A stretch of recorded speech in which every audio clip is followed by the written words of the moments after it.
বিয়ে আসছো তাই না? বিয়ে তোমাকে করাচ্ছি তারও। বিয়ে তো আমি করবই, দেখি তুমি কি করে আটকাও। আমার মেয়েটা একটু লাজুক, ওটা যদি কিছু জিজ্ঞেস করার থাকে প্লিজ জিজ্ঞেস করেন, তাহলে আমি এগুলো আগাতে। আঙ্কেল, আমার তানজিবের সাথে একটু কথা বলার ছিল। এসব কি হচ্ছে তানজিব? আরে আজকের পরিস্থিতিটার জন্য তুমিই দায়ী।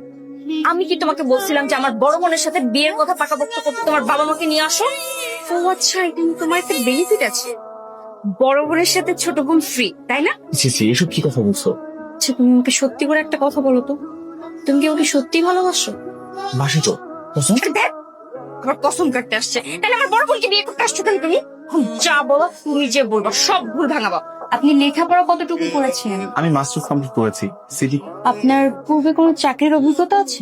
যদি না বলি তাহলে তো বের করে দিই, আর যদি হ্যাঁ বলি তাহলে তো চাকরি করে প্রতিদিন দেখা করতে পারবো।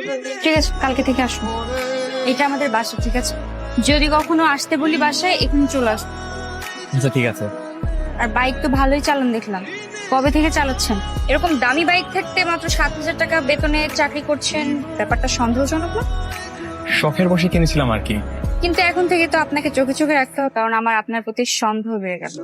এই ভালোবাসার আমার যুক্তি রে, তুই যে ভিতু চিঠি লিখে তাহলে তুই কি করছিস? বাবা যদি কোনো ঝামেলা হয়ে যায়? আরে ঝামেলা ছাড়া কোনো প্রেম ভালোবাসা জয় করা যায় না। আসসালাম, ভালো আছেন? হ্যাঁ ভালো আছি, আপনি ভালো আছেন? আলহামদুলিল্লাহ ভালো।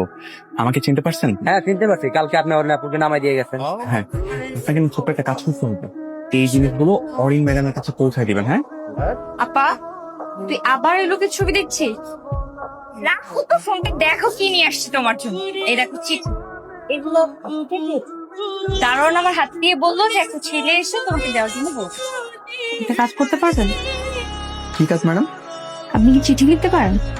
সে কি বুঝতে পেরেছে যে কাজটা আমি করেছি? কি বলো?